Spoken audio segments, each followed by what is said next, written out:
Sa panahon ng bagong henerasyon, marami ang naghahari sa sariling paningin. Alipin ng salapi, yaman at posisyon, hindi na mamalayang sila'y unti-unting nilalamon. Sa likod ng sistema na tila walang awan, dahan-dahang kinakain ang kanilang kalooban. Akala'y umaangat, akala'y malaya na, ngunit sa kadena ng kasakiman sila'y nakasumpa. Ngunit isang umaga, ako'y nagising din, dumating ang liwanag sa aking isipan at damdamin. Ang tunay na pag-unawa ay sa wakas ay sumibol. Binuksan ang paningin sa katotohanang nakatago. Ang aking kaluluwa'y pumipiglas, nagwawala, laya sa dating maling landas na kinalalagay pa.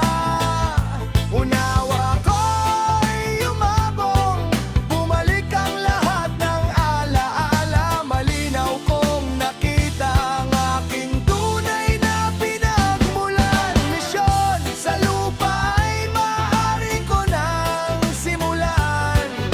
Tukso ng daigdig ay hindi na akong mahuhumalingan. Hinding-hindi na yayakapin ang maling paraan. Lalayo sa dilim ng kasinungalingan. Dati ay naliligaw sa kinang ng kayamanan. Akala ko iyon ang sukatan ng kabuluhan.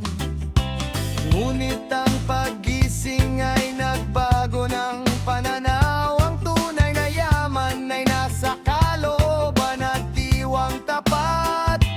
Ang sistema ay gumagana sa pagbulat sa mata upang kalimutan ang layunin at tunay na halaga. Ngunit sa aking pagkaunawa'y lumakas ang tibok, hindi na magpapaloko sa pangakong walang bisang saysay. Salapi ay kailangan, ngunit hindi dapat maging Panginoon ng kapangyarihan ng diwa ang siyang tunay na sandat. Ako ngayon tumindig, humarap sa hamon ng panahong ito, dala ang katotohanan, gabay sa bawat hakbang ko. Wala nang takot, wala nang pag-aalinlangan. Ang mulat na kaisipan ay siyang tunay na kalayaan. Ang aking kaluluwa'y pumipiglas, nagwawala, laya sa dating maling landas na kinalalagay pa.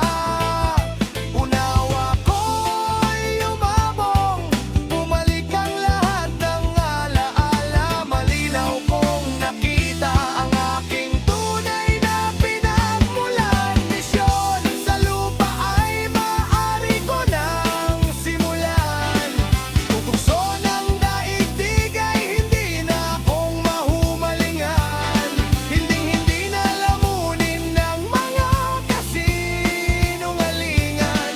Sa liwanag ng katotohanan, doon ako mananatili magpakailanman.